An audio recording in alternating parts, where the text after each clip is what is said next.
Hello, hello. How are you all doing in the world of destruction and Armageddon?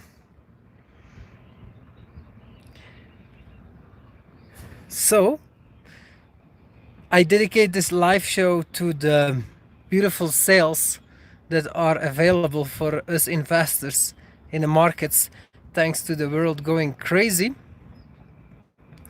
Um, and there are still a lot of sales. A lot of assets are priced way lower than they would normally be priced because of fear, because of many investors thinking that things will get a lot worse, and the economy is going to go to the shitter, and many companies will go broke. Um, uh, and that's probably not going to be true. Yet that's how many assets are priced. So I have an opinion that's very different from most people here. I think we will see a quick recovery. It can take half a year before we breach the all-time highs. But I don't think it will take 1 year or 2 years. I think we will breach them very quick. In 1987, it took 1 year, so it took a lot longer than I'm predicting will happen. The correction in 1987 was similar to the correction that we saw now. The correction in 1987 was a typical recession or financial crash after a strong bull market rise. So it's very comparable. If you try to compare with other epidemics or pandemics, you never reach corrections of 38%, as we just saw in the stock market. The Dow corrected with 38% in only a month's time. That's unseen. Actually, that hasn't happened in history so fast. There have been bigger corrections, but only one bigger correction the past 100 years, and that was in 2008. And it took how many months? 4 or 5 months to do that. But when it comes to flash crashes, this is the biggest one we've seen, but it is comparable to 1987. That was also such a flash crash. But yeah, from there it went sideways, some doubt, and up. But yeah, the difference here is that I think it's really the problem is seriously exaggerated.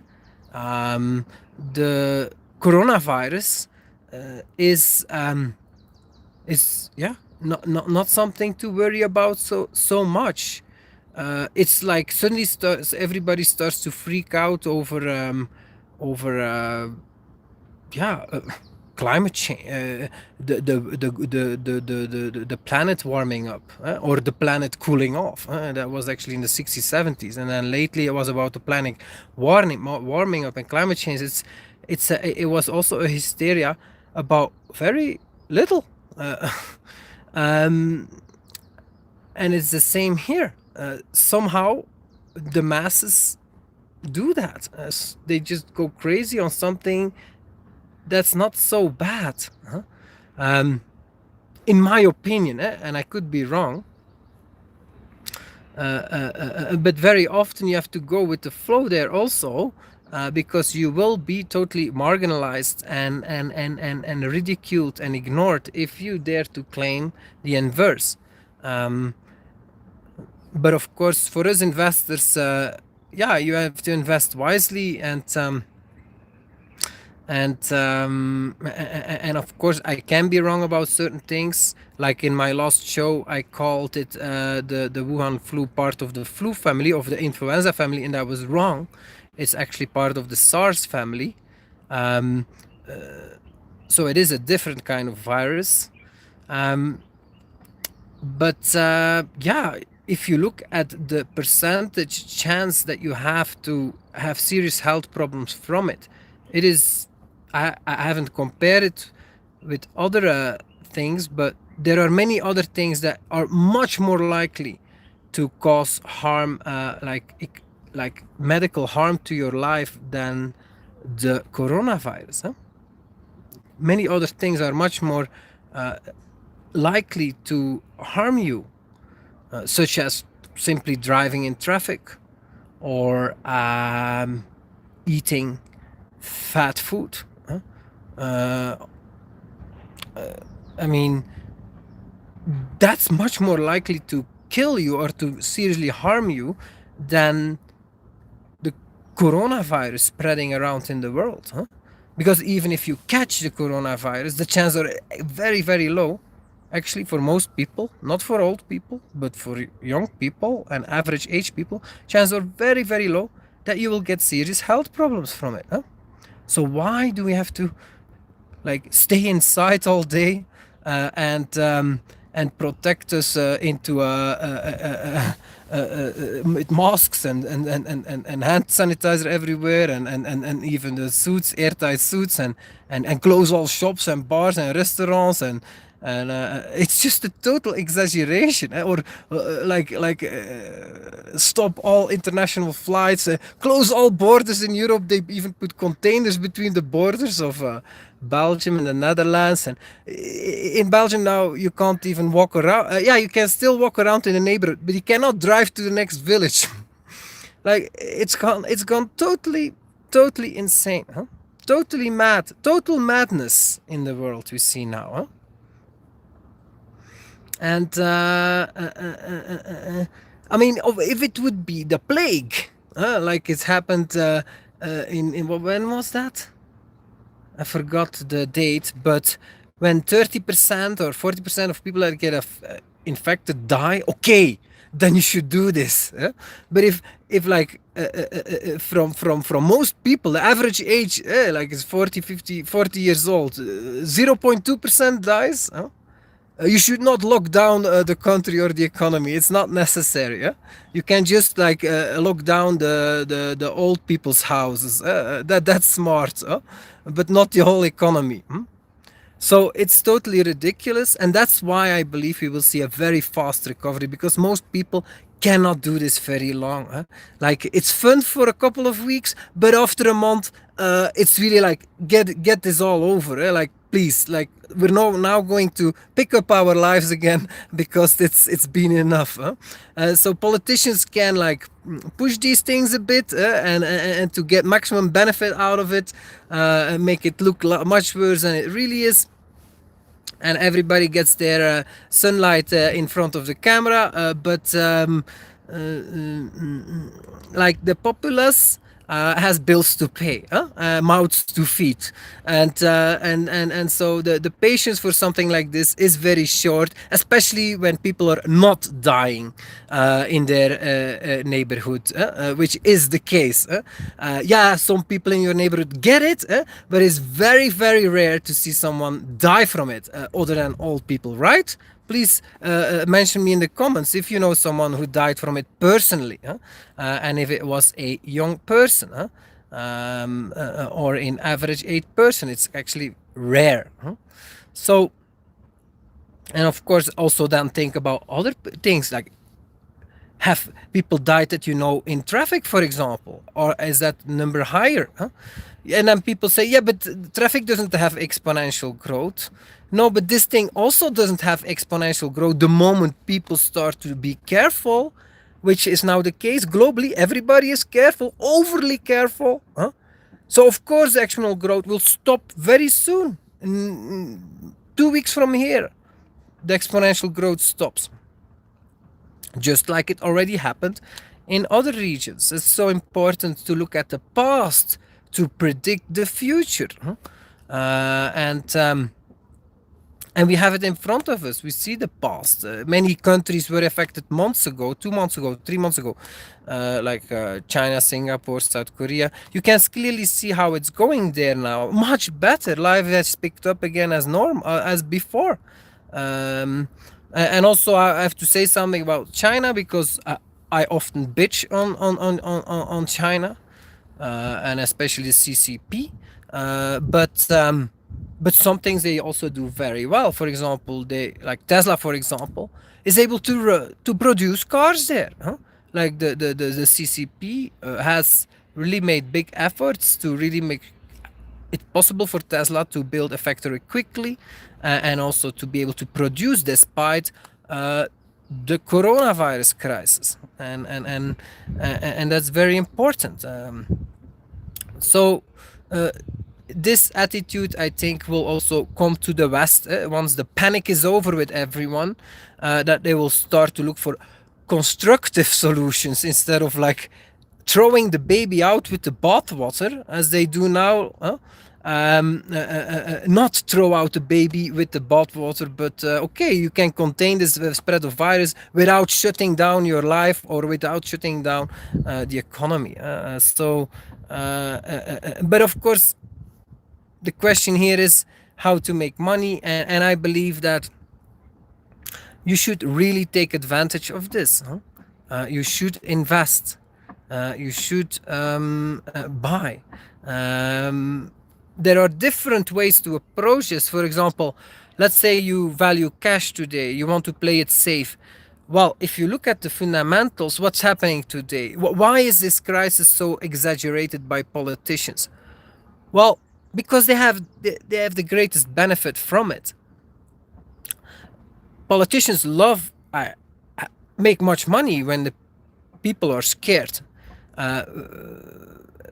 because they can print like a lot of money then, and give it to themselves, raise their salaries, but also give it to their friends because they came into office thanks to a lot of support from businessmen and others, and these people need to get paid. Nobody does that for free, supporting people to get into power. They need to be paid back. And how do you pay them back? With well, usually bailouts. The companies that give the most support, political companies, often are run poorly. That's actually their business model. Like, okay, we're gonna like they work on favors, and so that's how it works, and that's what's happening now. So, but who's paying the price for all this? If the central banks prints trillions, who pays that? It's the cash holders. It's the people that save money in a bank account, the people that hold cash. And so it's the poor people, because rich people don't do that. They don't have much cash, and they don't have much on a savings account because they know that the value goes down over time. You should invest in hard assets such as stocks, real estate, gold, things that you can't print off. And so if you're today in cash, you are the one that pays this. You're on saving accounts, you're the one that pays all this issuance of new currency. You pay the bill of the fiasco that politicians organize today, of the theft that they do today, is what you pay. So this is another approach to show that from another perspective, yes, you should get rid of your cash today. Even though there's panic all around, from a valuation perspective, it makes a lot of sense to buy assets because they are very cheap, some of them. And but also from a fundamental perspective, like what's happening in the market with your cash, you should buy it too and get rid of it. Let me take a look at the comments.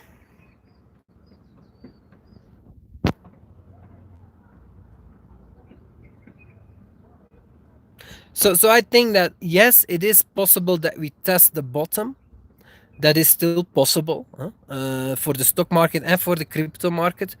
It is possible that we test $4,000 for Bitcoin core, and 130 billion total market cap. That is possible because indeed the panic is high, and so we might see, like we just saw a rebound now a couple of days. We might see like that go back down, but I think it will be very, very difficult to break the bottom and to make new lows for the stock market as well as for crypto. So the right investment strategy, I'm fully invested. I only have 1% cash left. But what I would do, what I might do is, if it tests the bottom again, that I take margin loans. That's what my plan. If it doesn't test the bottom, then well, I won't be taking any loans, and I will just be happy with this.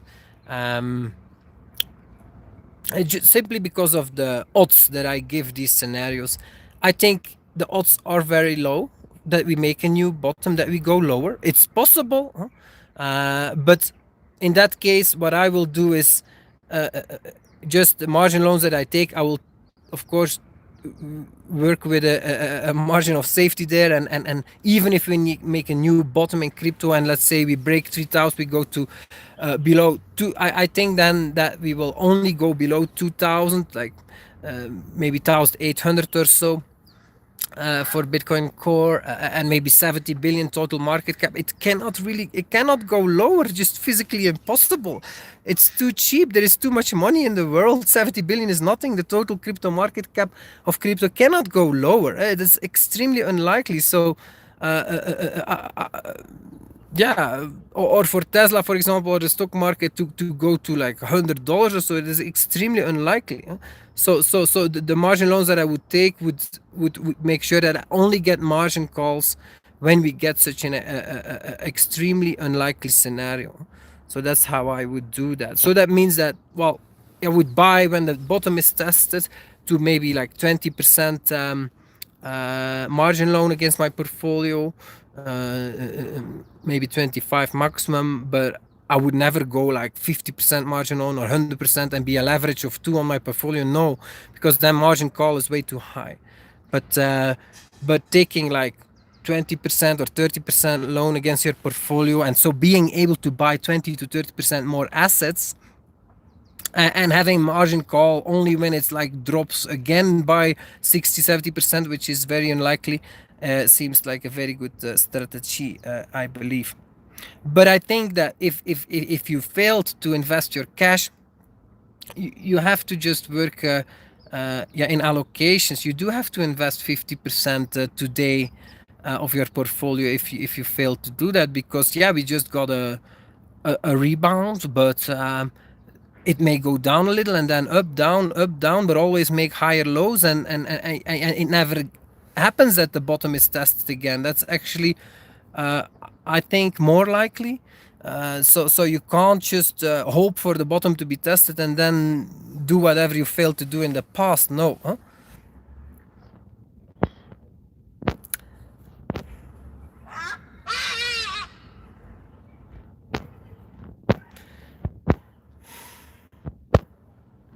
But I see lots of bears in the market, and I think it's very, very misguided. Even my hero Mark Faber, who has been I learned from him investing among others, but has written great books about it. And but he's extremely bearish, and he says that you should prepare on not a 40% correction but a 90% correction in the stock market. I really don't agree with that.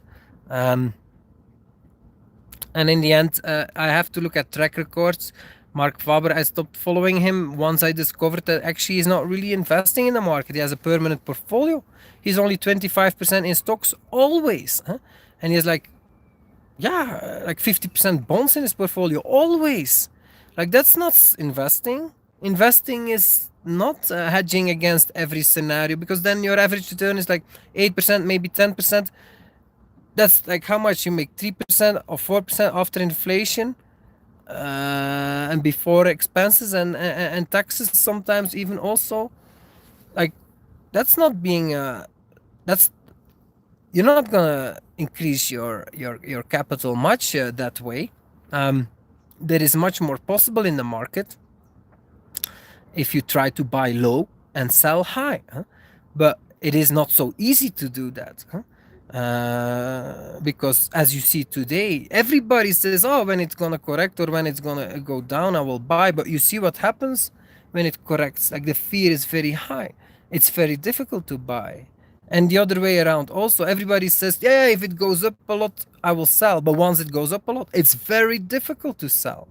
Why? Because you really hope, and it's very likely, actually it looks like it's very likely it's gonna go up even more, and you just wait a little bit longer and up you're even richer again. Like, it's very difficult to get off that train and to sell and to go out. All these moves are very difficult, and that's why you really can make a lot of money with that, because most people are unable to do that. They are unable to do that. That's the opportunity here. But that also means you need to fight most people, because most people have a very different opinion of investing and do the inverse of what they should do. You have to be able to look through that. So you can't be like thinking like that.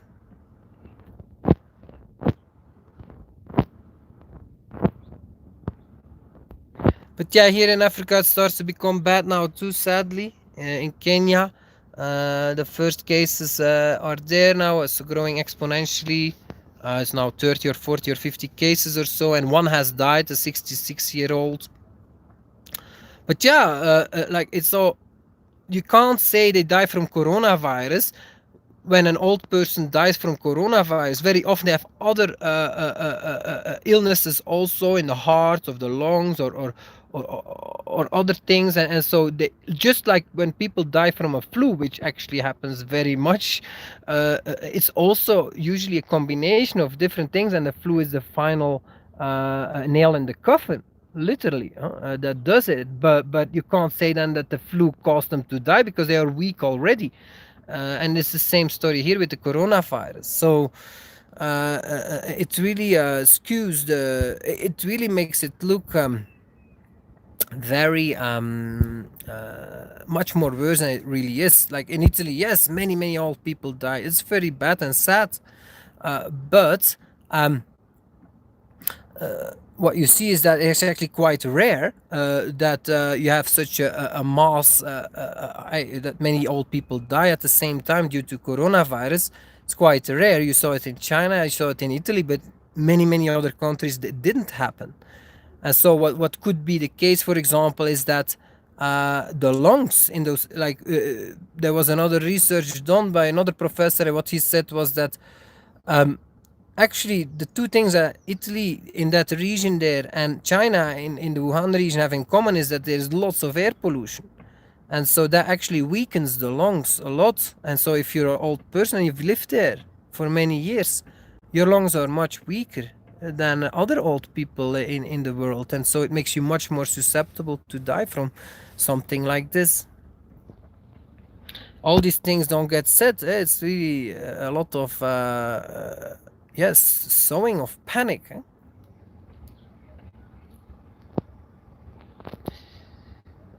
But yeah, they started here in Kenya with a curfew in the evening. Everybody needs to be home at 7 p.m., which is ridiculous because most people work late here. They are not home at 7.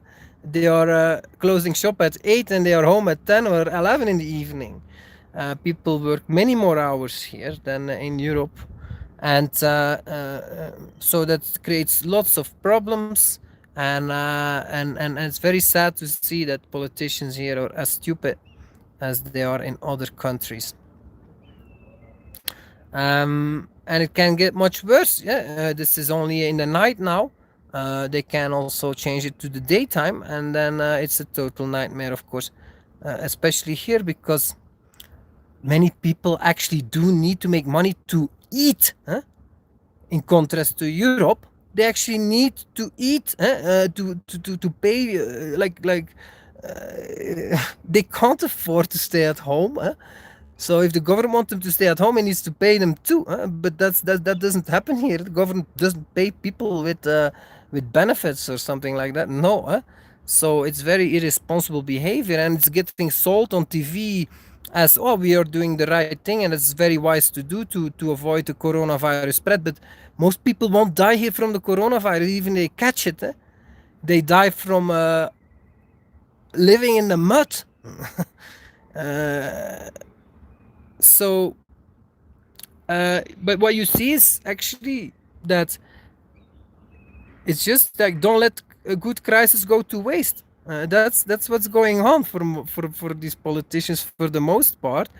They really have lots to gain to make it into a big crisis, because suddenly they get all the power they want. They can do anything they want. The people won't protest, take away all liberties, but also print them into riches, like pay themselves tons, and their friendly companies tons in bailouts and stimulus packages and all that, and that's what's going on here, at the expense of the common man.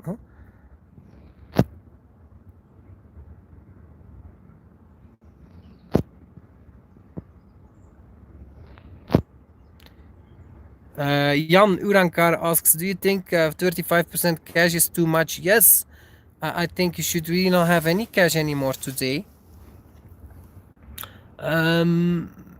Yes.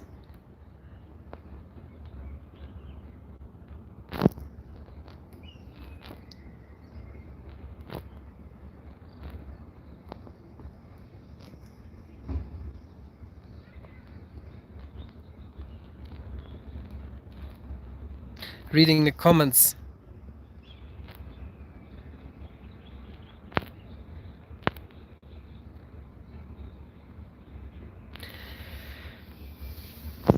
Yeah, so the quarter one is almost finished, and we'll get earning reports. I think, for me, I will try to use that to cash out some things, because I'm fully invested. Of course, it is a small chance that indeed we make a new low. This get much worse. So if I get an opportunity, I will protect myself against that. For example, Amazon. I have calls on Amazon. It's possible that the earnings come out, and Amazon has very good earnings because everybody's at home. So Amazon is doing good business, likely, with delivery, and so they might shoot up in value, and then my calls go up a lot, and then I will try to cash out these calls and build up some cash again on this bounce, which will prove to be only a bounce. If we make new lows, a temporary bounce, and so I will try to take some money out, but only if it goes up to the valuations that I like. Only if there's money to be made. But generally, earnings will be bad, of course, for most companies. But that's priced in. Everybody knows it's coming. That's not a surprise.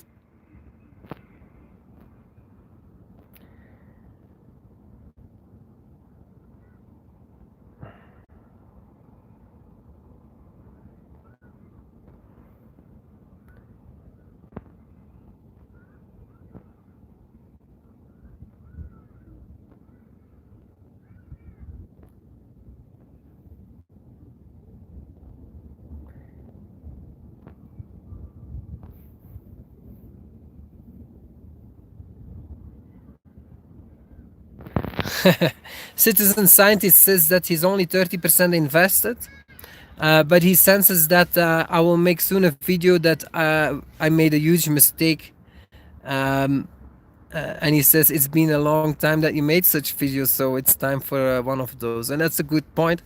I've been quite lucky in my calls also the past year, and luck can turn around. That's true. I am very aggressive here in buying, and very confident in my opinion on the markets, and indeed that may lead to the downfall. Usually it does. But I think you have to judge yourself whether my confidence comes from naive cockiness, and is misguided, or it comes from fundamental research, and it is backed by data. And I think that's the case with me. I share a lot on Twitter data. comparing, for example, all the stock market crashes of previous pandemics with numbers that clearly show that this sell-off is already way overextended. Actually, the last epidemic didn't. The stock market didn't even go down with the swine flu; it went up with 40%. So it's not even a rule that there is always a stock market correction. Often the stock market totally ignores it. But for example, the biggest pandemic in 1918 that wiped out a lot more people than this one, it was like 1% mortality rate, and real 1%, and not just from not all just old people. Actually, it was an influenza, and it also hit average and young people, and it wiped out 1% of the global population. That was really bad in 1918, and it lasted 1 to 2 years.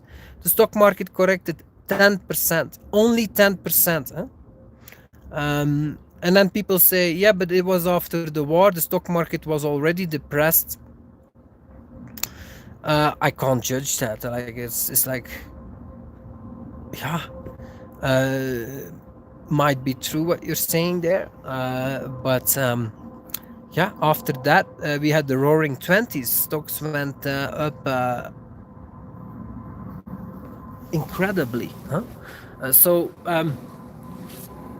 to sell there in 1919 because of the global pandemic was a big mistake, and to accept to wait for lower prices, you missed out on a decade after where stocks went up tenfold on average. So yeah, you have to look at the past to estimate your probabilities. It's about probabilities here. I'm saying it's very likely we will recover. That doesn't mean it's sure. I think it's likely we will recover quickly. That doesn't mean it's certain. But you do have to invest according to the probabilities that you give a certain scenario. That's the wise thing to do. But of course, everyone's judgment differs on the probabilities that you give. But you should use like past historical events and performance to make up the probabilities here.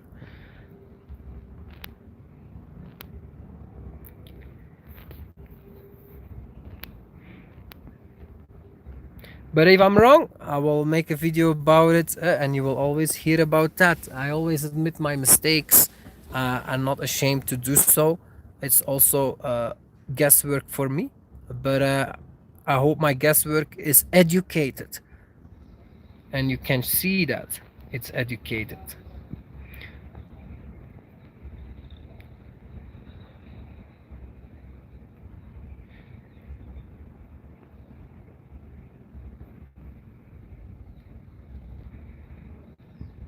Greetings from Poland, says Paul. How's life in Poland? Actually, I'm really thinking of starting to travel because, yeah, I also responded with a panic a month ago or 2 months ago. Like, I was panicked myself. But now I'm like, actually, it's more dangerous to drive in traffic than to die from the coronavirus. And yeah, it's likely to stay with us. This is not gonna go away. It's comparable to the influenza. I think like it will continue to be around, and it will come in waves. And but we're not probably gonna change into a society where people wear masks all the time. No, but of course, general improvement in sanitary habits is always a good thing. But it's not bad enough to really to really for the global population to work hard to face it off the planet of the earth. That's not gonna happen. So yeah, I am actually, and I'm also a little bit afraid that they start total lockdowns here in Kenya. Actually, I'm interested to start traveling again, and I'm not so afraid anymore to catch it. Of course, I will be careful, but to like sit inside for a month and not even be able to drive in the streets. I'm not sure that's the wise thing to do.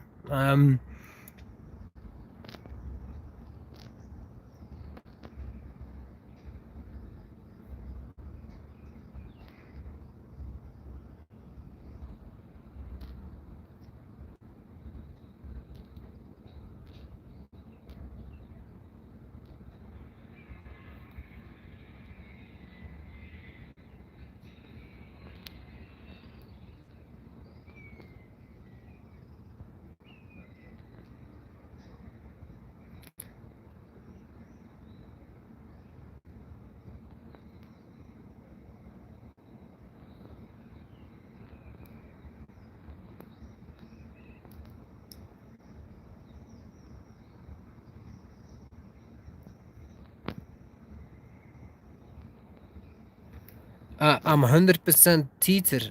It's like cash, says Marky Haps. That's really not wise. Tether is an IOU.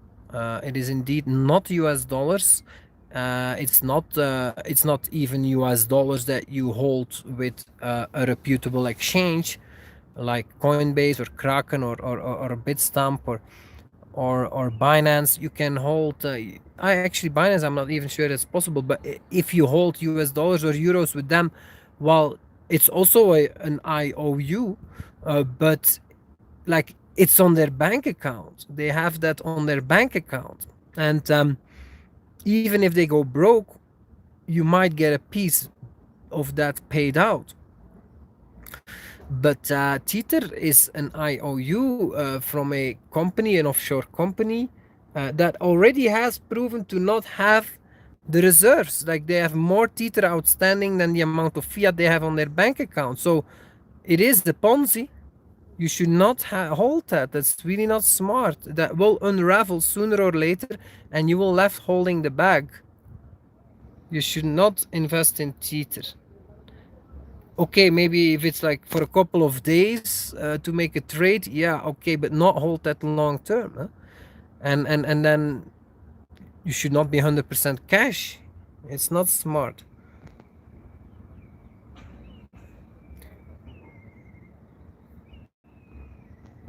I like Interactive Brokers. It's a great broker. Actually, it's international. You can open accounts from many countries with Interactive Brokers, and it has the cheapest transaction fees and the most amount of stock markets access to. So I think it's a great platform if you want to buy stocks and options.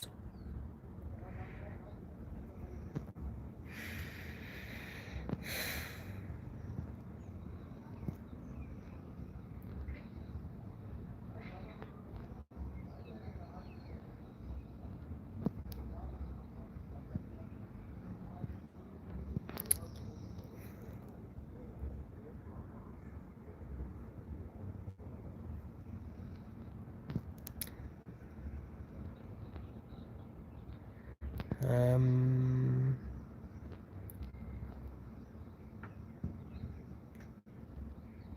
3 a.m. says CK. So you're in the United States then? Huh? Well, enjoy your night.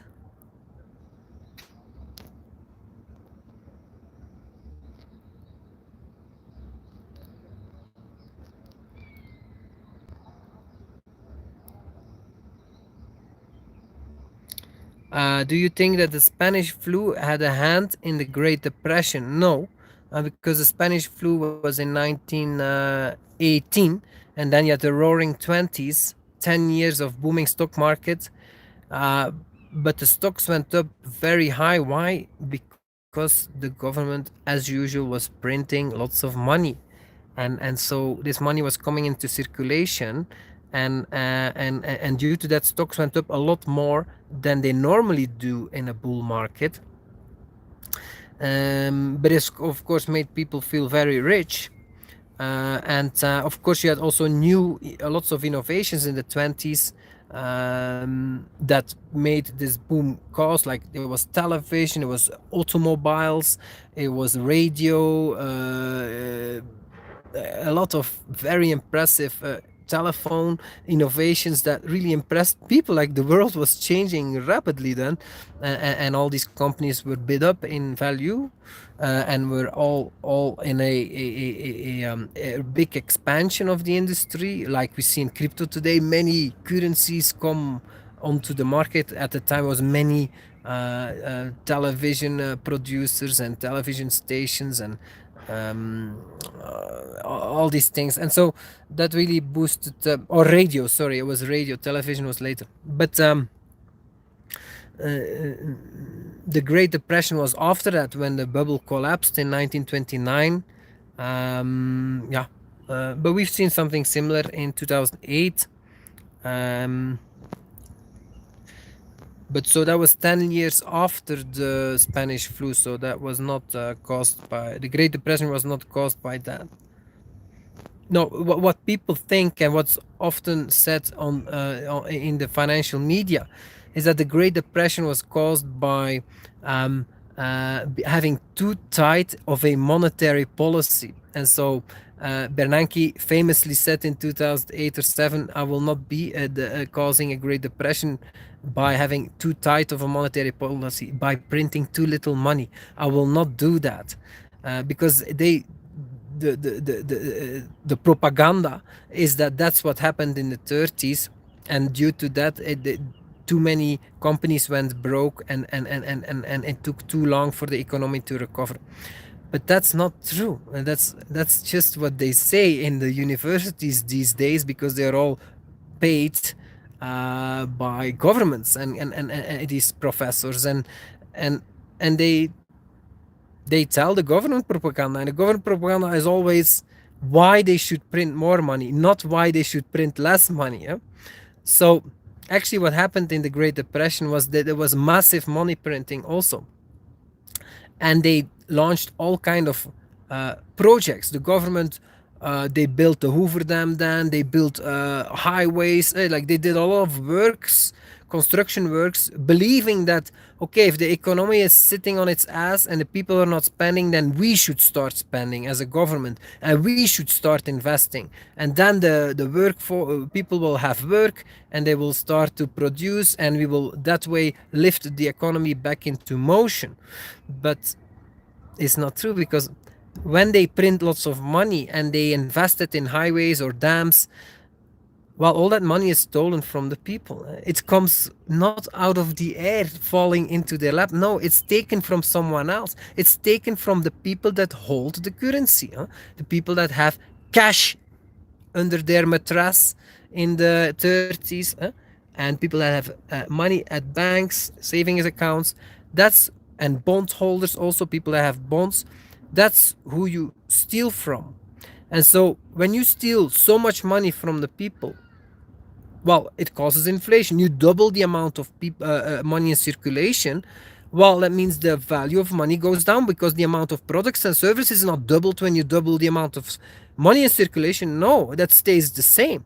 So suddenly you have double as much money in circulation with still basically the same amount of products and goods and assets for sale. So it means they go up in price. They go now double. They become double as expensive.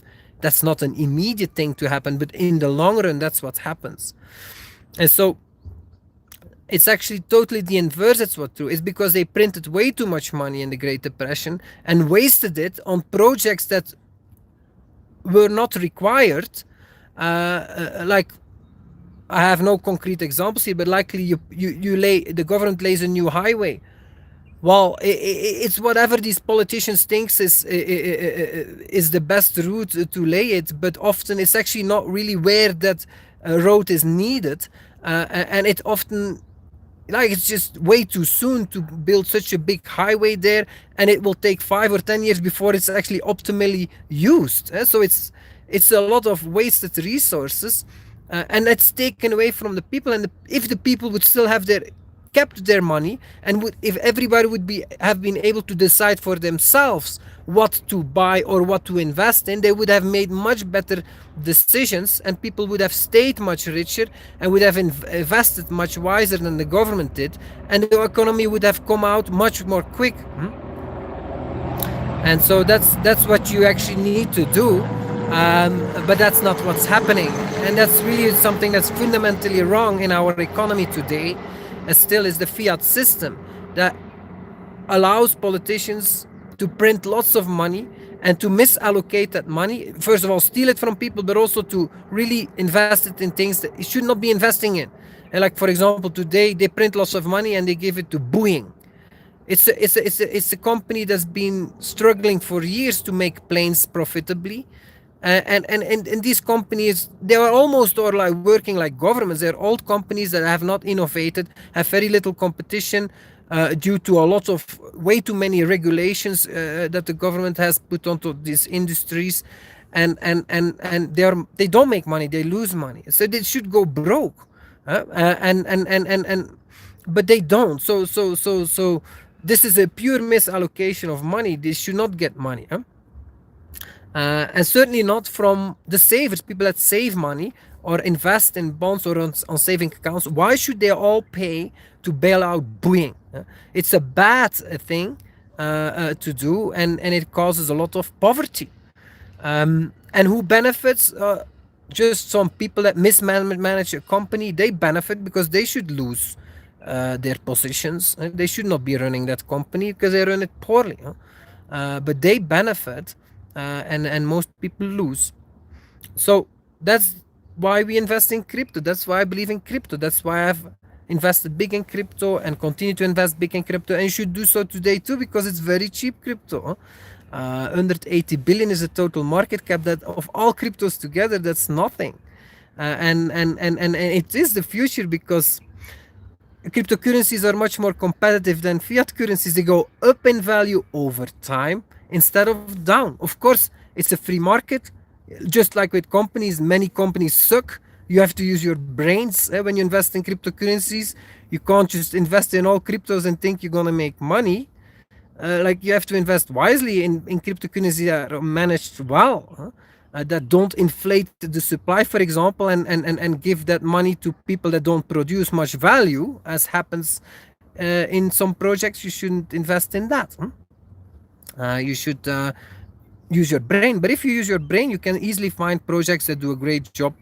Ethereum, Bitcoin Cash, and there are many others that I just haven't studied myself, that do a great job in really building out these currencies. So that's gonna change the world very quickly. These cryptocurrencies are very likely in the next 3 years to go to a total market cap of not 180 billion or 200 billion, but of 10 times higher, 2 trillion, maybe even peaking out at 3 trillion.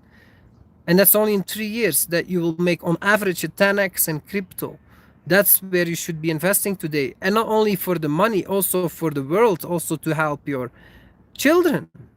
Because a world, the way it works now with monopolized currency systems, is really not a good world. It gives way too much power to the governments, because now half their income comes from inflation, of printing money, and the other half comes from taxes. And that's in the West, that's in the US and Europe.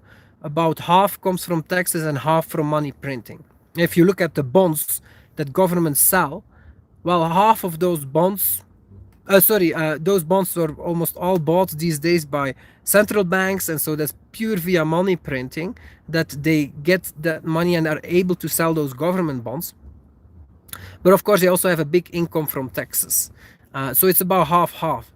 But that's for the West. For the East, like China, for example, they make most of their money with money printing, not with taxes. Many countries, actually, like also in Africa and developing countries, they don't have such high taxes, but they do print. You can be sure of that, lots of it. And but it's a hidden tax. People, and especially poor people, they understand taxes. They understand that if they make money and half is taken by the government, that sucks and that's not good.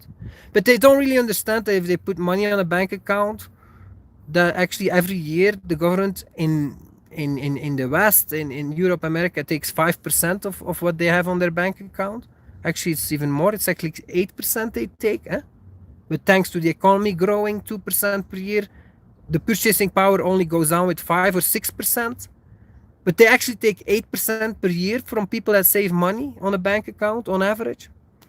It's pure theft. Like, if you would realize that, would you do that?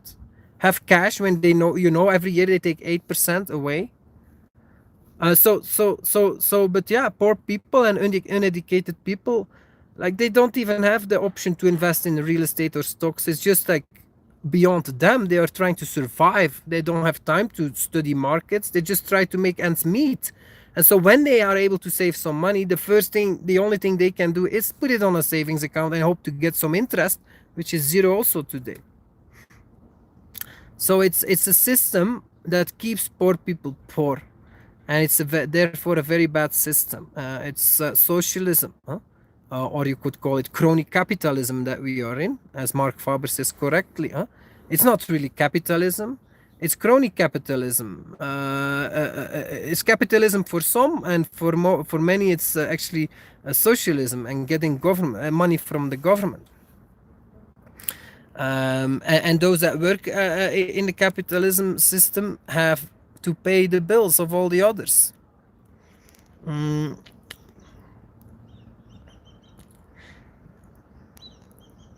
So cryptocurrency will change that, because suddenly what governments can take will be a lot less.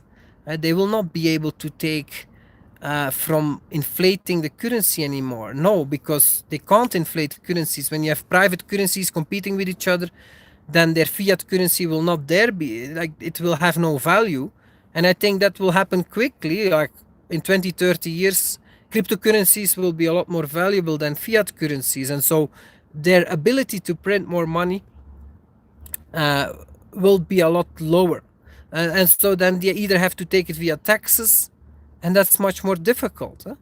So I think over time you see that actually governments take more and more from the people because they can. Like, for example, if you look at the Middle Ages, how much was the tax rate?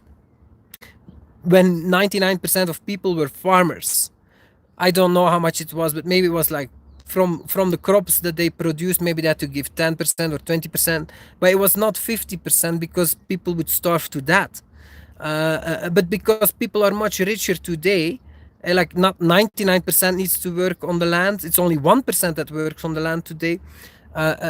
Like, people produce a lot more today than thousands of years ago, and so governments are able to actually take a lot more also because people produce a lot more. But the problem is that's why, like, we could really evolve a lot quicker as the human species if the government would start to take less from the people, and if you would see that go down. And yeah, that's really the world that we need to create for ourselves. Because if you're stuck in a nation state like the United States or in Europe, they keep on raising taxes. They keep on trying to take more and more. And so you really have to organize your life in such a way that you escape that system. It's very important if you want to keep the goods that you produce. If you don't want it to be stolen away, you have to be smart about these things. And if you want to build a better world, you can't vote in politicians that will change the system, because that's not happening. Every politician, right or left, that comes into power increases the amount of taxes. And if they don't increase the taxes, then they increase money printing. Like Ronald Reagan or Margaret Thatcher, the heroes that lowered taxes, actually they raised money printing. And so it's a system that's very hard to it can only stop by going broke. It's like with a company that's poorly run and that has a huge hierarchy and like Boeing or so many companies, General Motors, or they won't change except when they really have to, due to competition or due to, like, otherwise they lose everything. But that's not the case with countries. Countries don't have the competition from other countries to change. They don't. So the only thing you can do is, like, try to get out of that system and not support it anymore.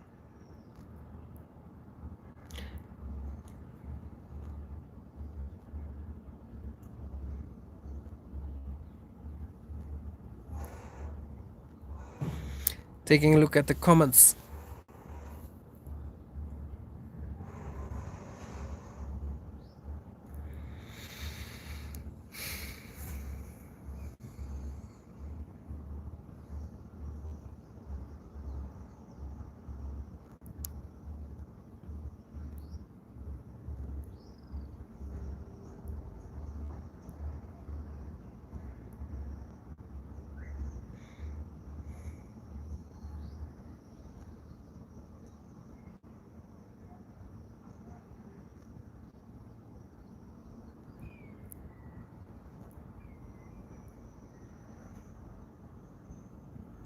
Looking at the comments.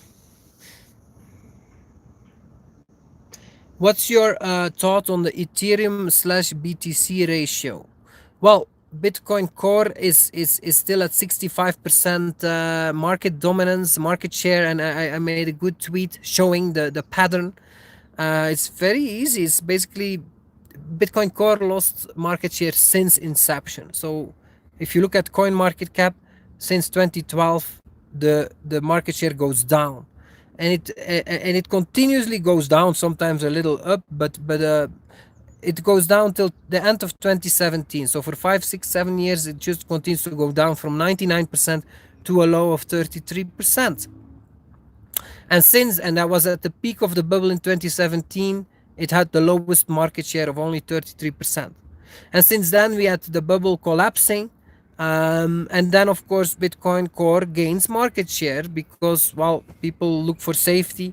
And so Bitcoin is the biggest and perceived as the best still, and perceived as the safest. And so capital flees from the smaller coins into the bigger coins, and Bitcoin Core benefits and has gone up from 33% to a peak of about 70% market share a couple months back. But that's the peak likely. Since then we've gone down to 65%, 60%, but typically when the bull market starts, in the early bull market, Bitcoin Core goes up first, so that's not when it loses market share. And we also had that already. The early bull market was the past year. After the low was found of 3,000 US dollars, we went up to 14,000, back down now, testing the bottom at 4,000, not 3,000. And now we're back up to 6,500. I think we've clearly seen the pattern, as we always see in the cycles, that the low is found, but it takes then the market goes up, but it's more like sideways. And then the low is tested, but not immediately, not the next month. It's like a year later that the low is tested. That we just saw happening. And so from here, the bull market will likely continue of crypto. We won't make a new low. We won't even test the bottom anymore. That's not likely. And we go up. And so the market share of Bitcoin Core will go down a lot. And I think we've seen some things happen now that we've not seen before, such as the crash from 7,000. Well, it started from 14,000, went down to 7,000, and everybody thought that's it, go back up. But then it dropped through the floor to now 4,000, 3,800 to be exact. But I tried to buy Ethereum and Bitcoin Cash there. I was really watching the screen when it will drop through 5,000. Bitcoin Core went down to 3,800, but Ethereum and especially Bitcoin Cash just didn't drop. Like it didn't happen. Like it should have dropped also to like at least $100 or so, Bitcoin Cash, or $120, but no, it went to $150 or so. And then after that, it pumped to $250 an hour, within an hour. Huh? Ethereum, it went to $90. You could buy at $100 if you had your orders ready, but for Bitcoin Cash, you could not buy at $150, for example. It was 160, 170. So, and actually, if you look at all the whole coin market cap, Bitcoin Core lost as much as the smaller coins. That's a new thing that never happened in the past. And so that shows to me that it's over for Bitcoin Core. People are not willing to sell their smaller coins more than they are willing to sell Bitcoin Core during these kind of market crashes.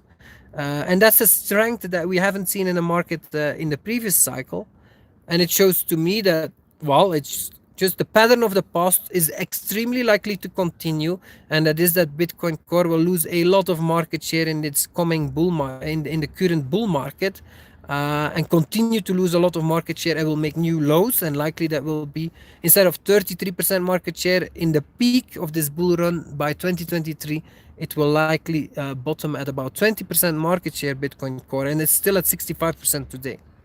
So yeah, I think it's really time to get out of Bitcoin Core, especially now, because while you would think that you're safer in Bitcoin Core, for example, than Ethereum or Bitcoin Cash, but that was really not the case. Huh?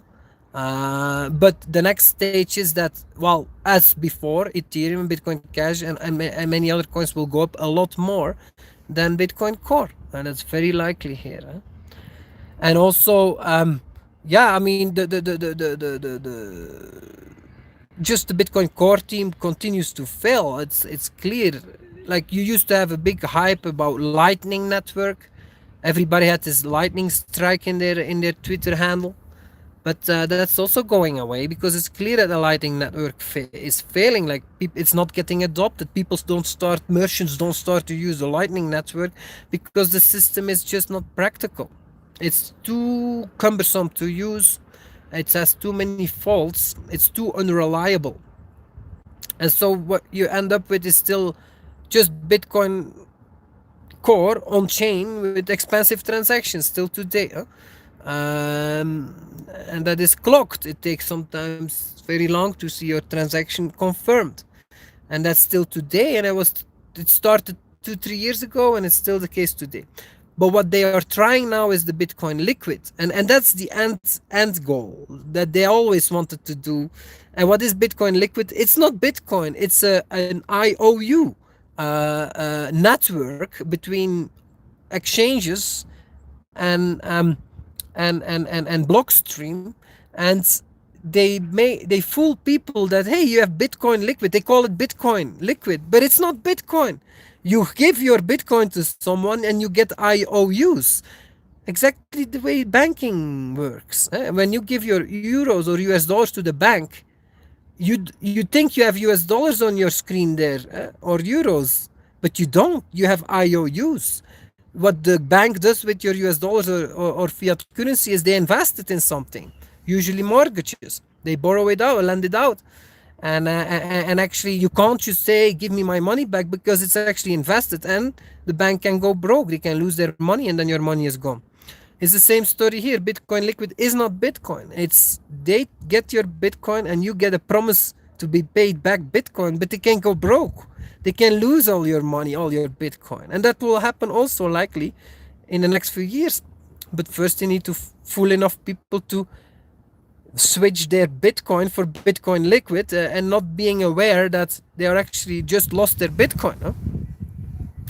So this is the kind of things that the traditional banking world does, and governments also love to do, is to yeah, it's very interesting if you know the history of money, how all that happened. But actually the central bank, what they do is issue more money. Actually, this was a private practice. It used to be that private banks, when they started in 1700, 1800, would do that. What they would do is, you would give your gold and you would get paper currency. Like, and it says on the paper, this paper represents so much gold you have in the bank. And people would pay each other with this bank money. It was the first paper currency. But what the banks would do then, private banks, was that they would issue more paper than they actually got gold in the bank, and that was a great money maker. Creating money out of thin air, actually. So this was something that private bankers discovered to be a great business, and then the government just monopolized it. The government said, after seeing the practice, that's a great scheme. Let's forbid private banks to do that, but now we shall do it, and we shall be the only ones that are allowed to do it. And so people often blame crisis on commercial banks, but commercial banks don't print money. They can't print money. The only thing they can do is accept your money and borrow it out to someone else. They don't have more loans standing out than they have savings. Like they don't have more obligations than they have promises. It's 1-1. It's only the central bank that's able to print money. People also don't understand that concept. But it's only the central bank that actually steals from the common people. It's not the commercial banks. Huh?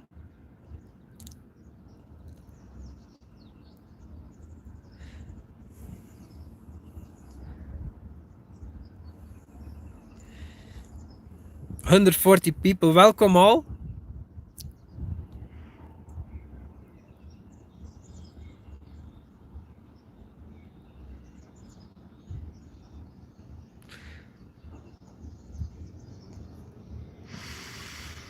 Let me take a look here.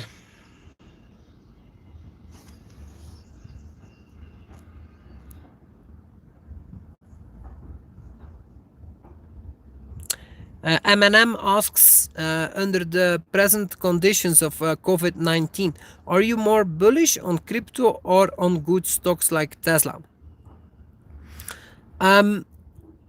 More bullish on stocks, on crypto, because, well, I have 65% crypto and only 35% stocks. Crypto will likely go up a lot more than even good stocks like Tesla. But the risk is also a lot higher. So I really do like something like Tesla because the risk is so much lower than crypto. For crypto, what you really need is adoption. That will lower your risk. If you see that your cryptocurrency is being adopted, it has use cases that are starting to really work and expand. Like anything could be gambling or dark markets, or as a payment instrument with merchants, or it could be smart contracts. It could be, but it could even be like storing data on the blockchain. It's happening with Bitcoin Cash now. Like you have a stock market data aggregator that is actually storing every day or every minute all the data on the blockchain. Like, it could be anything, but you really need to see adoption of use cases in your cryptocurrency. It cannot just be like, oh, we have a nice technology here. Look how fancy it is, and that's it. No, you really need to see adoption, because in the end, value comes from people using it, not from having beautiful tech. It really needs to be used. People need to, because users will value it, and the users will want to hold the coin if they can do something useful with it. So it's the users that give value to it. It's not the miners. They don't give any value to the cryptocurrency. It's not the developers. They develop. They try to create value, but they will only create value when you have people that adopt it, that value it. So as an investor, we have the responsibility to do that beforehand.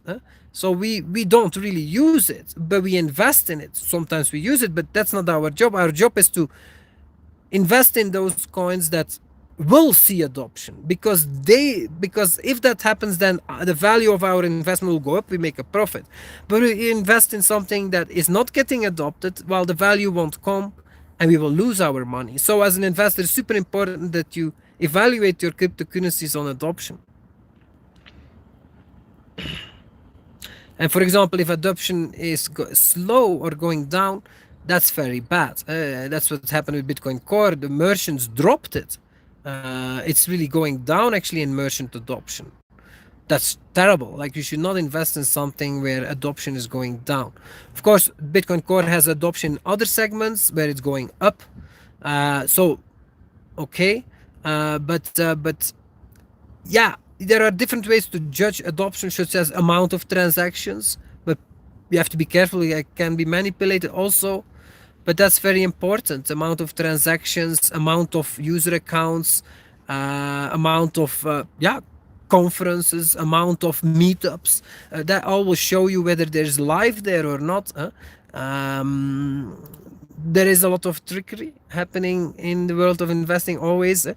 Many company CEOs will make it look good, and many lead devs will make it look good that, oh, there is lots of value being created here and we have great adoption and all that. But if you dig into it, it's not the case. So you have to do your homework.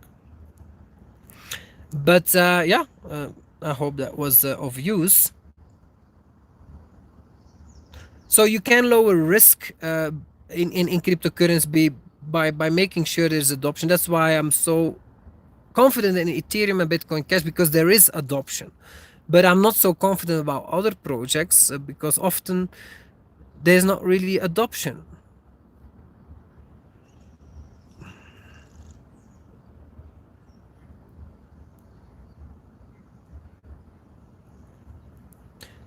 I also missed a lot of opportunities due to that.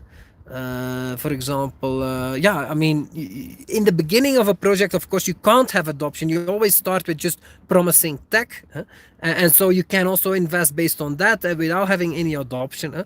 That can work very, very well also, but it's a more risky strategy. You really have to understand and the tech, which I don't. I'm not a coder.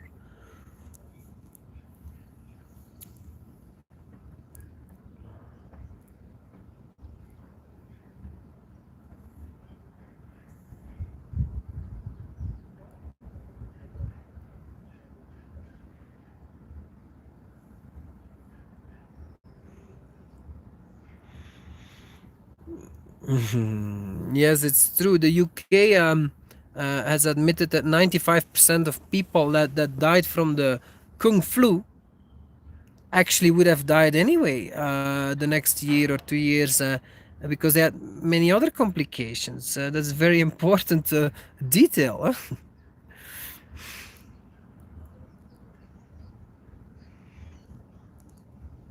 Yeah, in the beginning of the show, I rant. I have a good long rant about that, about dangers of the coronavirus. True dangers. It's really overestimated, I think, for the average person of average age.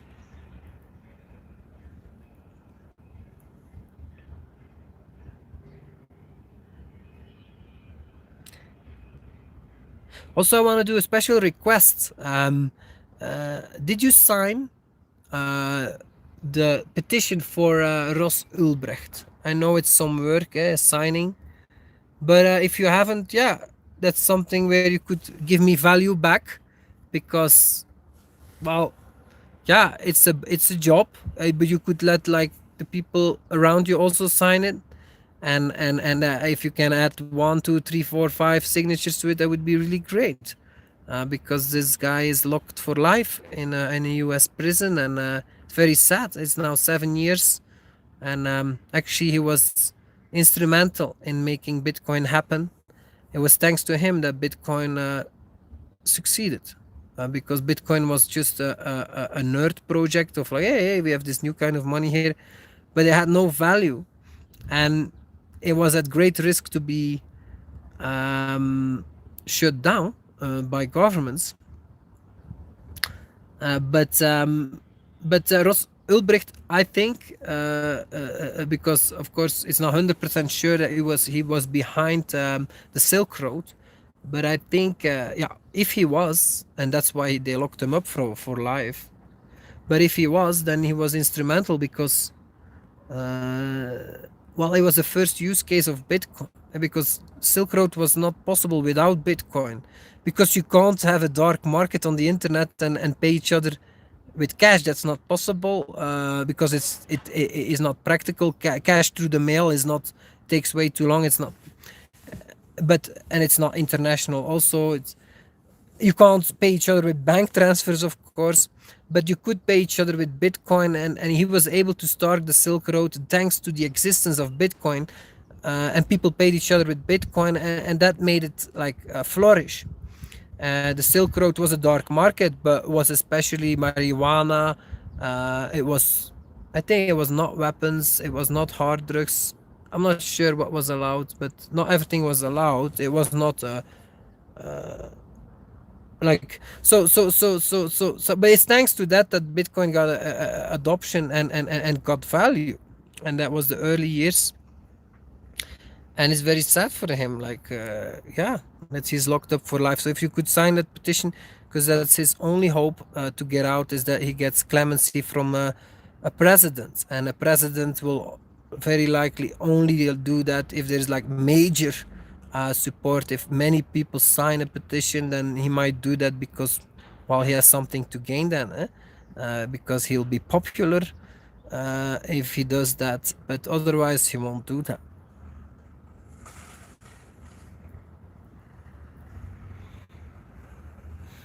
It's called Free Ros. On Google you will find the website. Ros is with 2 S's. I think you can just sign online.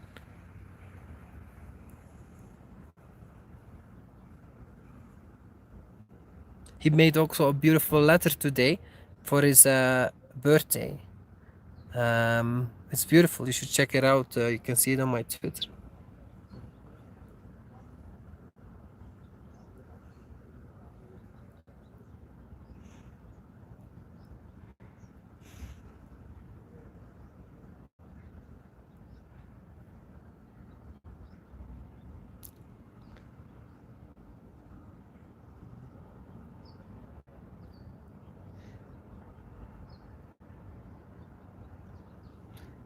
Okay, so someone answered the question if you know someone who has the coronavirus. Do you know someone who died from it? Someone answered that he knows 4 people that have it in Sweden, but they all have mild symptoms and 1 lost smell and taste. But this is like the most common. Like if you catch it, you have a small flu maybe, a cough or a fever, or you lose smell. This is not like, and that's for most people the case. It's actually the exception that has serious health issues from it. Huh? So locking down the country for that is severe exaggeration.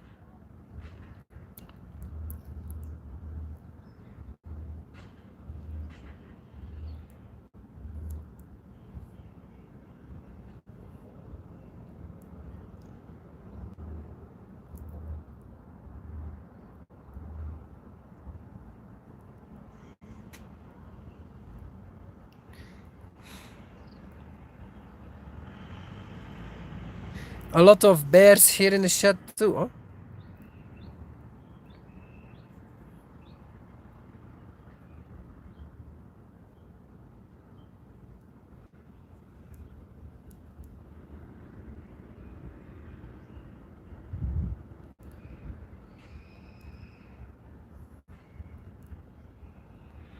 Taking a look at the comments.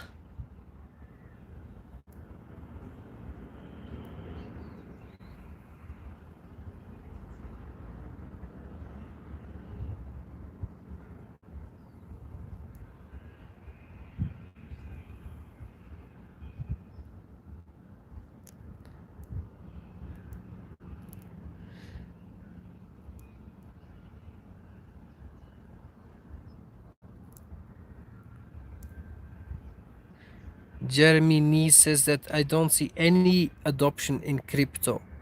I rather believe that fintech companies like Revolut will be the winners here. Well, I think I do see adoption in Bitcoin Cash, but it's of course slow.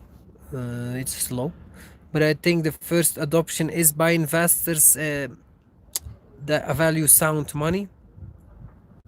But you do need to I start using it as a payment system, and I do that. I use Bitcoin Cash weekly, often, to charge up my credit cards, to pay some people, to give donations especially. I like it. I don't use Ethereum, but I might use it to get a margin loan against my Ethereum via the MakerDAO.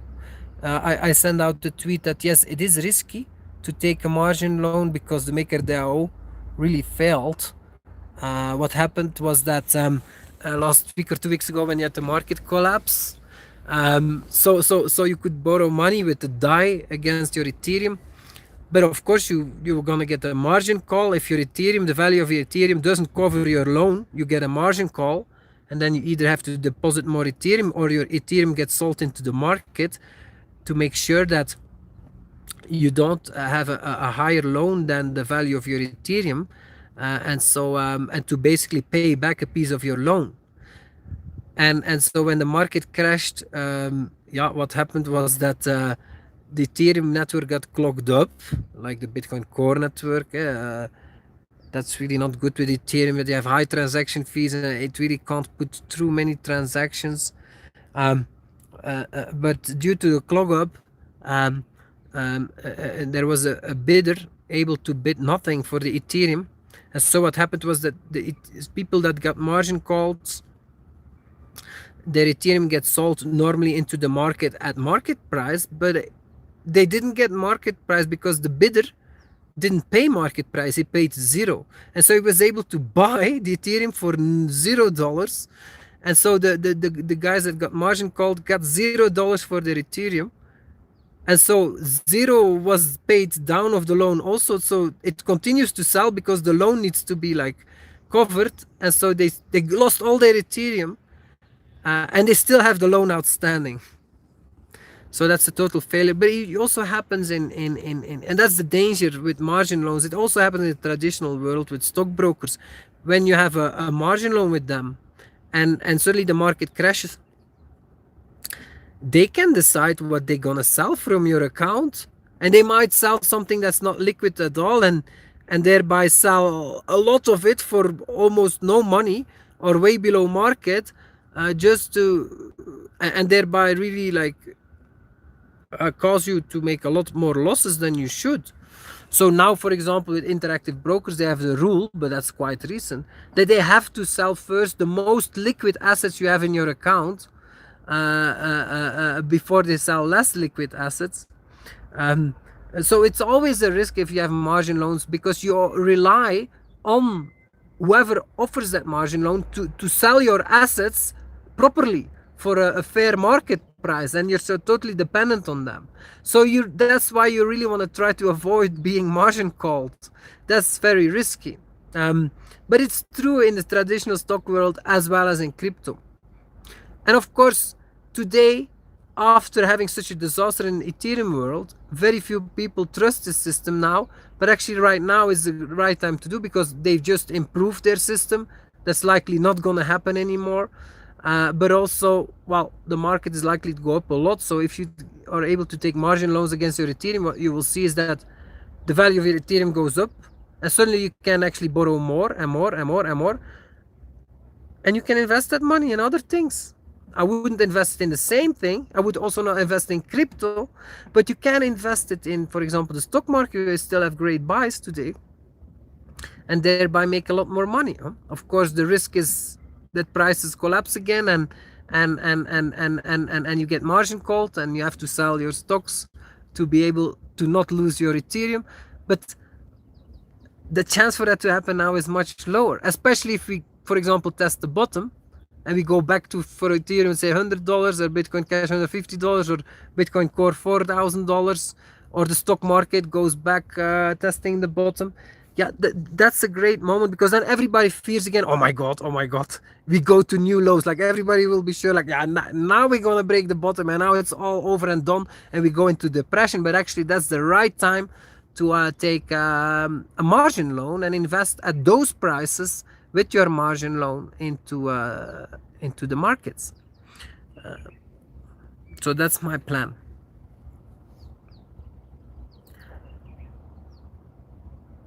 But my plan is to take a margin loan against Ethereum that I have and invest it in stocks. And with my stocks, with my Tesla, for example, take a margin loan also there and invest it in crypto. But not leverage. I think leveraging makes it more dangerous. Like you take a margin loan against Ethereum and you buy more Ethereum with it, it's more dangerous, because like there is always, like, it's 100% correlated. But if you invest in something else, then it's not 100% correlated. It could well be inversely correlated. It will depend. You will need some luck on your side too. But it could be inversely correlated, which means that if you fuck up with one of them, you're still not getting margin called, because the other one is doing well, and so you can pay for the losses.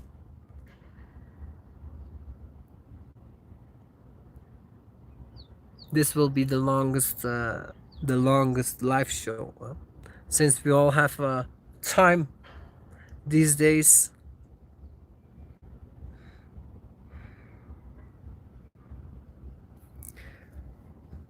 But yeah, I do see adoption of crypto. For example, this is a great use case of Ethereum. You don't have it on Bitcoin Cash or other networks, to my knowledge, and certainly not with such liquidity, and that's cool. Huh?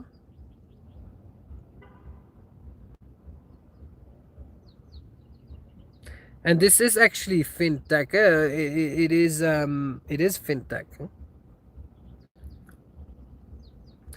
But it is the value of Ethereum that will go up due to having great use cases.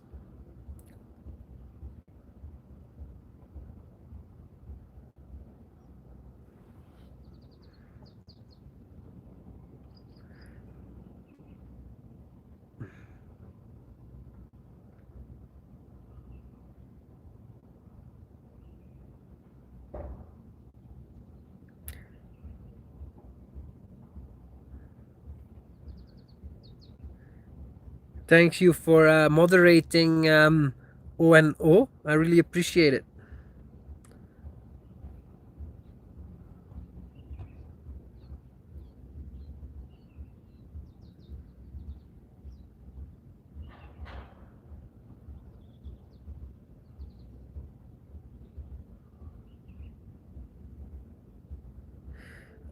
Crypto has been around for more than a decade. Why haven't we seen massive adoption?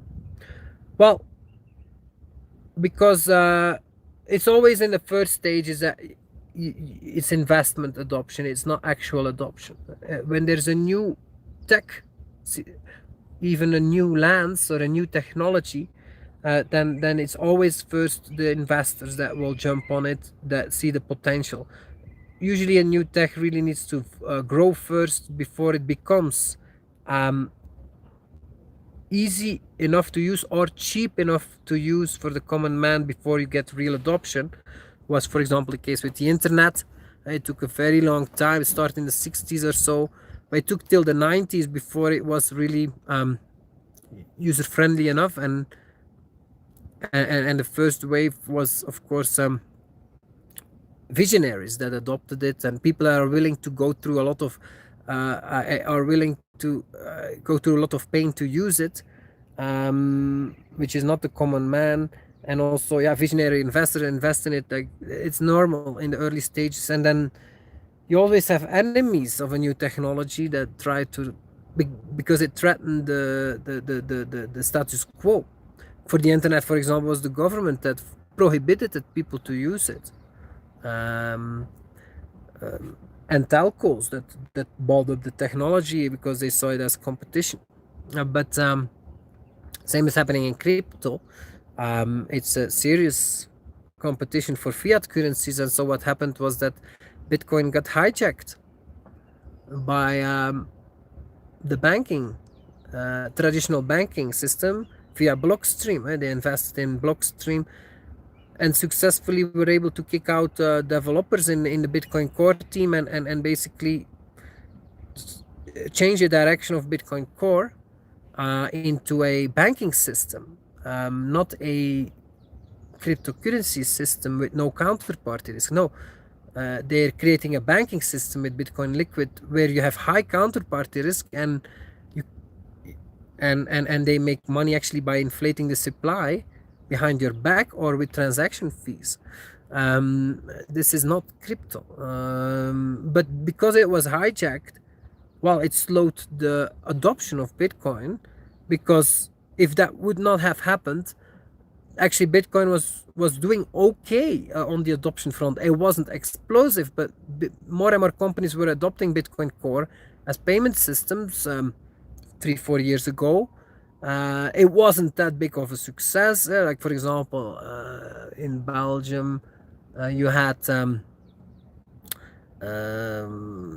for example, Viking Mobile. You could pay with Bitcoin. Pizza Hut, also pizza.be, delivery, a delivery of all kind of food restaurants could pay with Bitcoin. But globally, like, you had Microsoft, you had Shop, you had Steam games, you had Expedia traveling. So many companies start to adopt it, and online companies, which is of course very important because that's what Bitcoiners really can pay, like local merchants, local restaurants, are too little amount of customers to really keep that going. But if it's like global online companies, then yeah, you have a lot of potential customers that are want to pay with Bitcoin. So it started to happen. It was slow, but it started to happen. But the moment the transaction fees exploded, of course it was finished, because people were willing, Bitcoin investors were willing to use Bitcoin and make a small loss always by using Bitcoin instead of the other payment methods.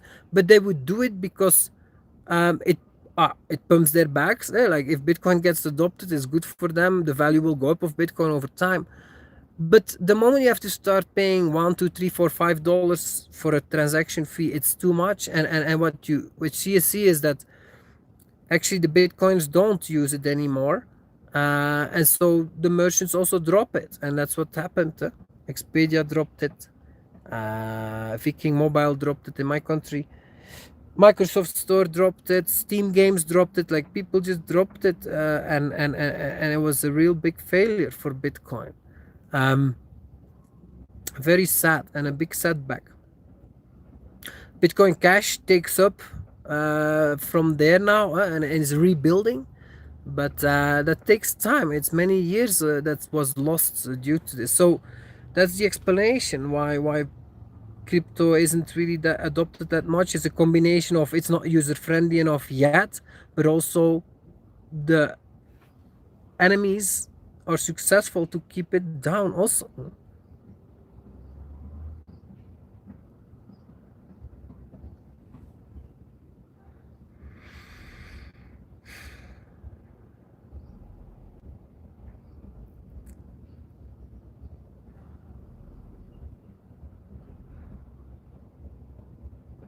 No, Charlie Sheen is not correct. He says BCH dropped to 130 and bounced to 185. You can verify that easily on CoinMarketCap. What Bitcoin Cash did a week ago, it did not go to 130. Maybe on some small exchange, unknown exchange, but on Bitstamp and on Kraken, for example, it dropped to 155 or so, and on CoinMarketCap it dropped to only 145 or so. That's the average then of all exchanges, and after that it pumped to over $200. You can all verify that, huh? In 1 hour after that.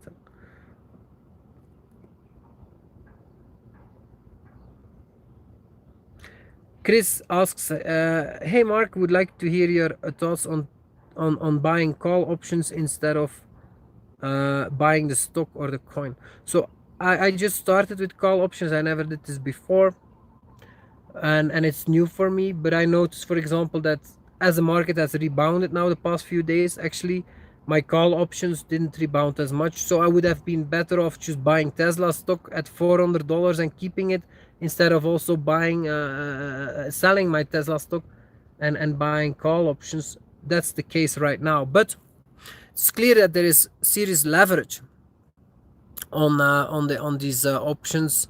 And if indeed, because the options are at much higher strike prices, for example, I have an option of Tesla, a call option at a strike price of $1,000 in September. So in half a year from here, it's $1,000. If it goes over that, I make money. If it stays below that, I lose my money. But how much is the money I paid for it? It's like $15, 1.5. So if it goes to, let's say, 1,150, I get $150 because I can buy it at $1,000, and I paid today $15 for that, and I can buy it then at $1,000. But if it's worth 1,150, well, I make $150. I paid $15 today, so I tenfold my money. But it could be a lot higher too. It could be $1,500, and then I 30-fold my money. And of course, I could never do that with buying Tesla stock, because you pay now $400. If it goes to $1,500, you fourfold your money, but you don't 30-fold your money. So it has 10x more potential gains.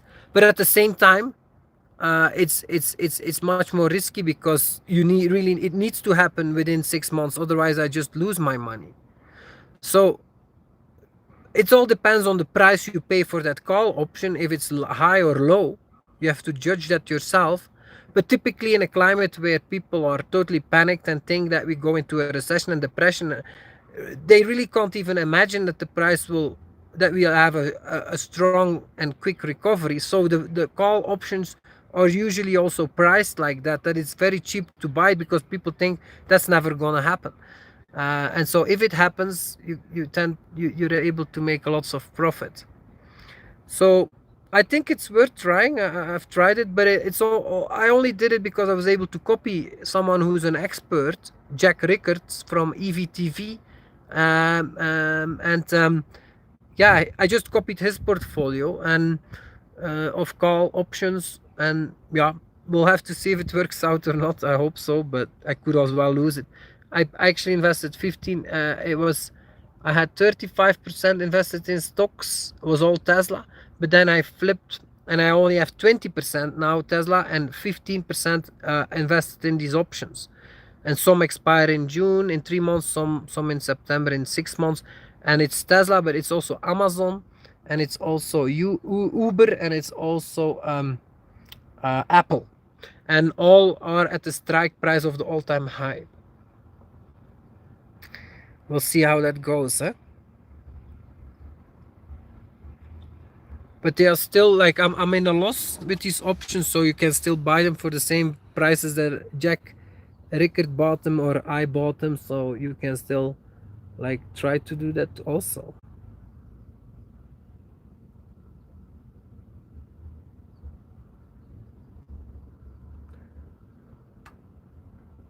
Well, Jack Rickard says that you should not do options, it's too risky, and he actually lost a lot more money with options than he made. So gives more stress also because your investment is now timely related. Let's like you just buy Tesla stock or some other stock of a company that you has good fundamentals. Well, it will inevitably go up over time, and it may first like be cut by 80%, but after that will go up if it has good fundamentals, and you'll make money. It's just a matter of time. That's not the case with these options at all. It's not a matter of time. Time has to happen in time, or you lose all your money. So is it worth it? It's a personal judgment preference to make. Same with actually taking margin loans. Is it worth it? Because it increases the stress you have also a lot, because suddenly it cannot drop through the floor because you will be margin called and actually will lock in losses. So you could just like forget all that and just go long, just invest your money into assets, and then if they drop through the floor, it's just a matter of time before they recover. You can just hold them. It gives much less stress. So that's also certainly a good way to invest.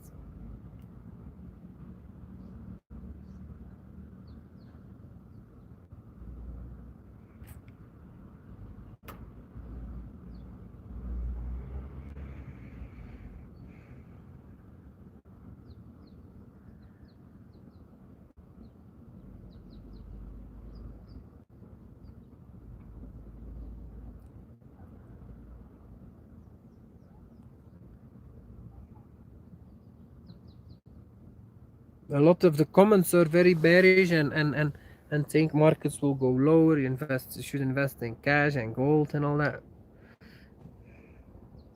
I would say it's how do you say that? It's a characteristic of the times or something like that.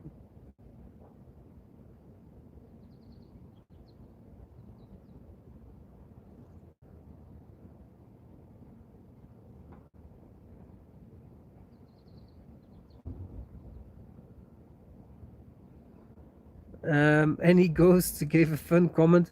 So, dude, you called the 2018 crypto top. You didn't FOMO into the 2019 crypto run. You bought Tesla before its latest bull run. Then you predicted the COVID crash a month ago. One question: are you Jesus? Thank you for the compliment. I'm not Jesus, certainly not. Um, I was lucky, of course, partly making the right calls, but I was also did a great job as an investor, weighing the probabilities, and ignoring mass market sentiment, which is the most difficult, and trying to keep my greed and fear under control.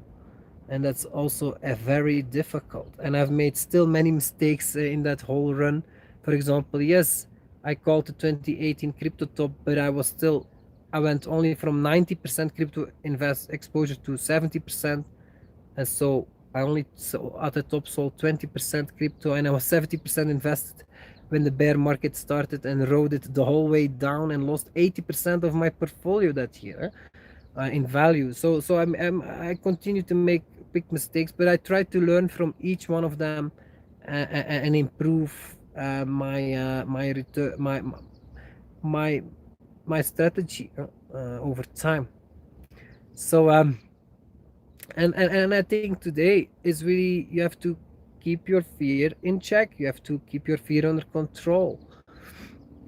You have to look at the data. It's difficult. You have to not go with the flow, with what they say on TV, or what your peers think, or what your family or friends think, because they're all gonna be fearful. Of course, they will make you not invest. Um, it's difficult, but it's what you need to do if you want to have great performance as an investor. You need to invest when others are not investing. Are others investing today?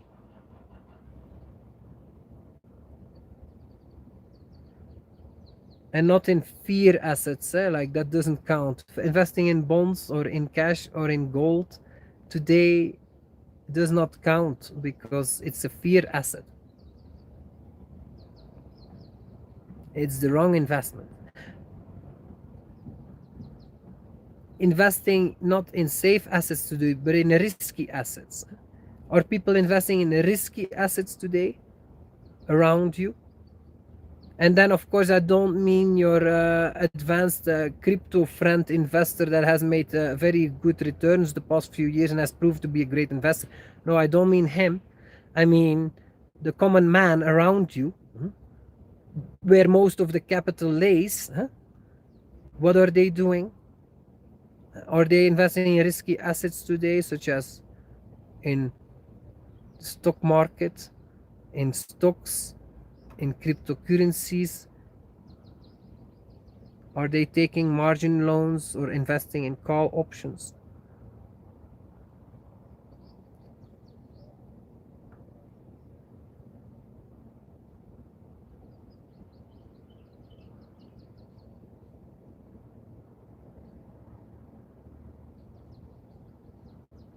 Why many people still here after 1 hour and 45 minutes? 133 people. Thank you so much for the support, guys, and the compliments.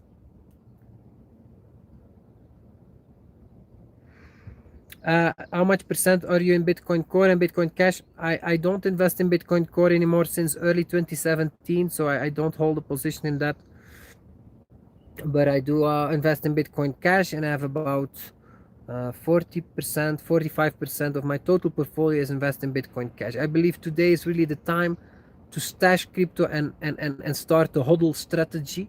So you buy as many coins as you can of your crypto that you really love and value and believe in, and you stash them safely without counterparty risk, and you don't spend them now. You have to like sit on your money now, sit on your crypto, and sit for at least 1-2 years till it's really like has gone up, and only then you start diversifying maybe into other coins, or donate to other people. But now is the time to really, yeah, be greedy, stashing coins, and that's what I did for Bitcoin Cash. I'm very happy with the amount of Bitcoin Cash I was able to buy. This was a goal, like a dream, that I've realized, and I'm very confident the value will go up a lot, and yeah, that's what you need to do today.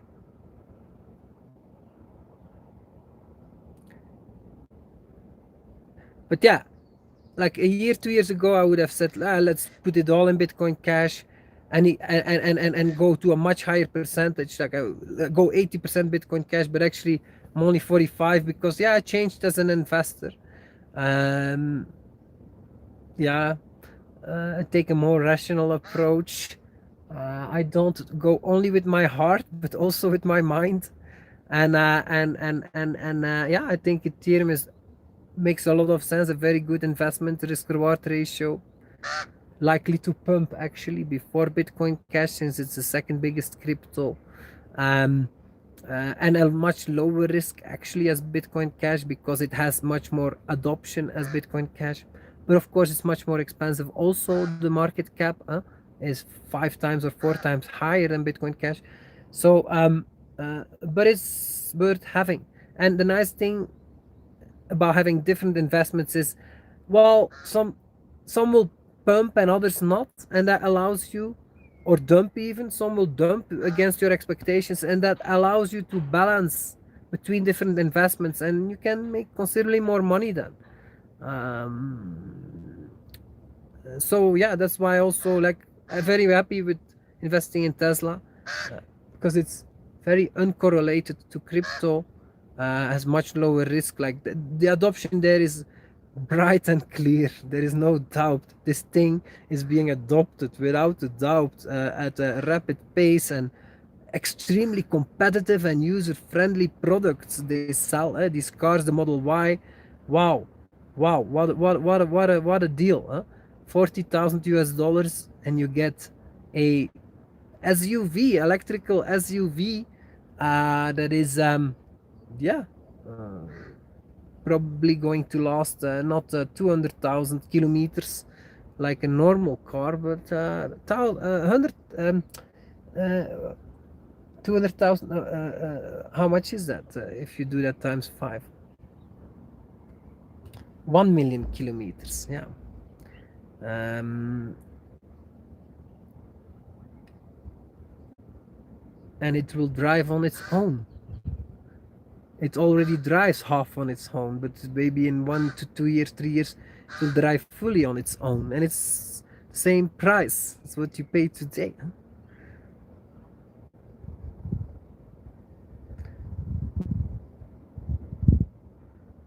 And you don't pay any gas at the pump station. Never have to pay gas anymore. So yeah.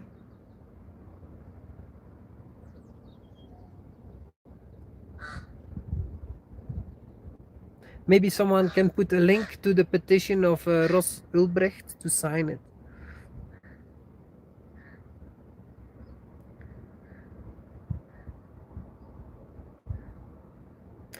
Yeah, that's the narrative of today is that the stock market was ready for a recession and was weak, and that the values of the stocks only went up due to buybacks and tax reductions. But I don't think that's true. How can it be that after the biggest crisis of the past 100 years in 2008, with lots of defaults, that you wouldn't have a healthy economy? Like, when do you have a healthy economy then? If it's not after the biggest crisis you had in the past 100 years. A crisis always leads to a cleansing. Like, the weakest companies go broke due to it, and the weakest individuals with the worst balance sheets go broke due to it. It's what the crisis does. So if you had the biggest crisis in the past 100 years, of course you're gonna have a healthy economy after that, and an economy that will likely, a stock market that, if it did so poorly, because the average returns in the past 100 years were never so bad for stocks as at the end of 2008, early 2009. Stock investors never had such bad returns the past 100 years. It was a 10-year return after inflation of losing about 7% per year for 10 years in a row in 2009. So, I mean, after that, you're gonna have the biggest boom in stocks also. That's what's happening now, and it's gonna take another 10 to 20 years before the stock bull market is over. Just like after the Great Depression in the 30s, that was the biggest crisis that then. It is 100 years ago. That was the last biggest crisis. Well, after that, you had the biggest bull run. It was the 40s, the 50s, and the 60s. 30 years of bull run. Actually, it started already in the 30s because the bottom was in 32. So it was like 40 years of bull market for stocks after a big depression. We're only 10 years in.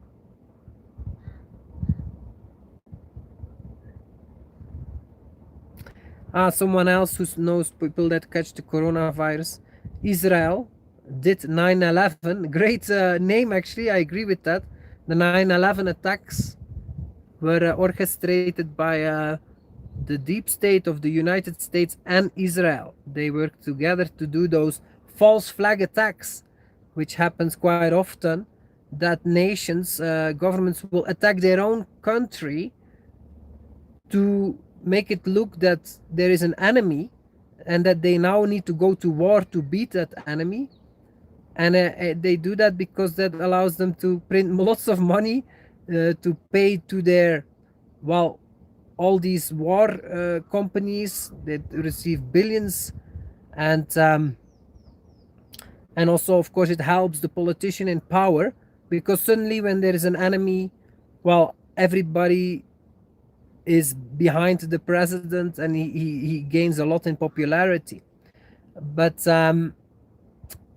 yeah, it's really like the days that I discovered that, I was so disappointed and shocked that nations do that, attack their own population so that they can like start a war and kill their own citizens, just to have an excuse to start a war. I'm very shocked with that. And it's very ugly to discover all that.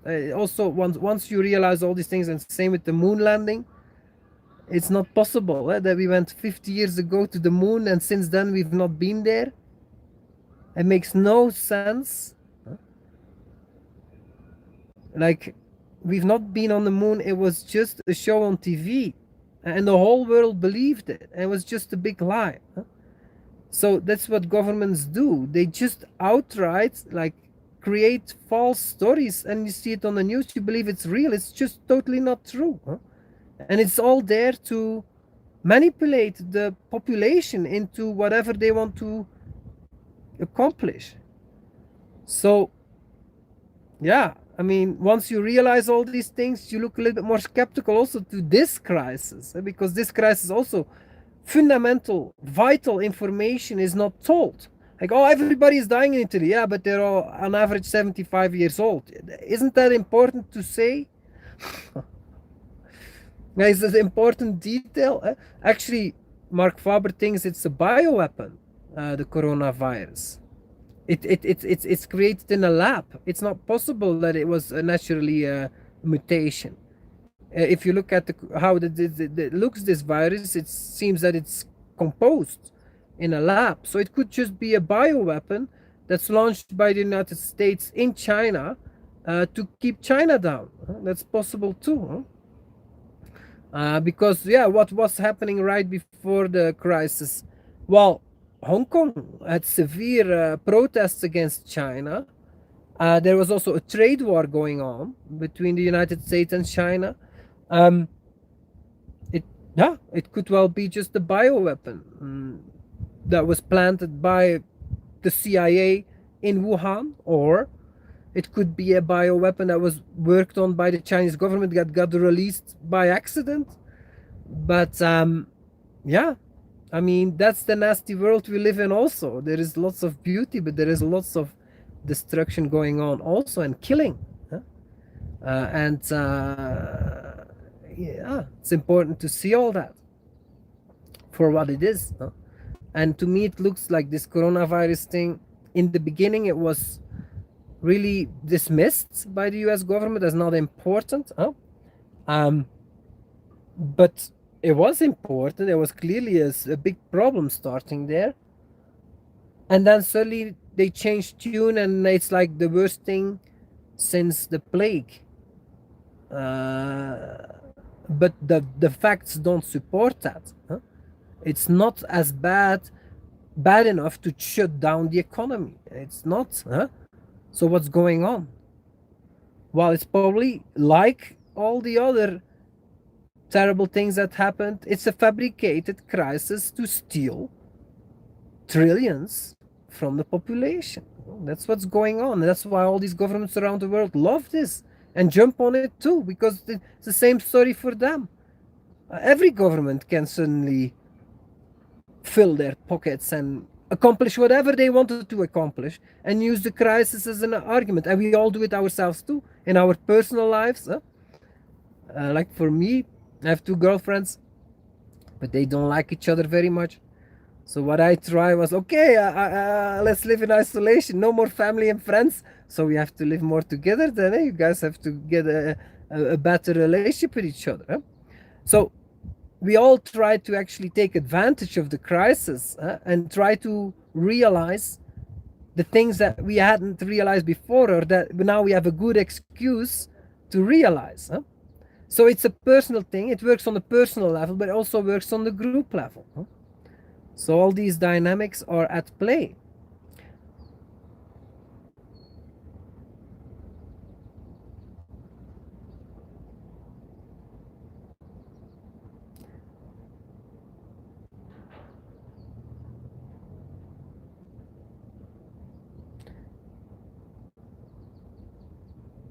Taking a look at the comments, but we're gonna have to stop at 2 hours. So another 5 minutes and we stop. Thanks all for joining. 150 people, new record, is really appreciated. You don't have to donate me money. Just give some Bitcoin Cash if you have it to some people. Send them small amount, $10 or so, and that's a very good way to spread the word. People like that. It's so easy to do. Just tell them, oh, install the bitcoin.com wallet, and here I sent you some. You just swipe the address, you send it, it immediately arrives. It's very impressive. People like to see that immediately arrives, and they like to see then over time they open the app and you see the value go up and down. Actually, this is really the right time to do that, because very likely the value will go up over the next few years a lot. So as they see the value go up, they will want to invest, and that's how you onboard users. So instead of giving me small money, I would prefer you do that, or you sign the petition of Ross Ulbricht.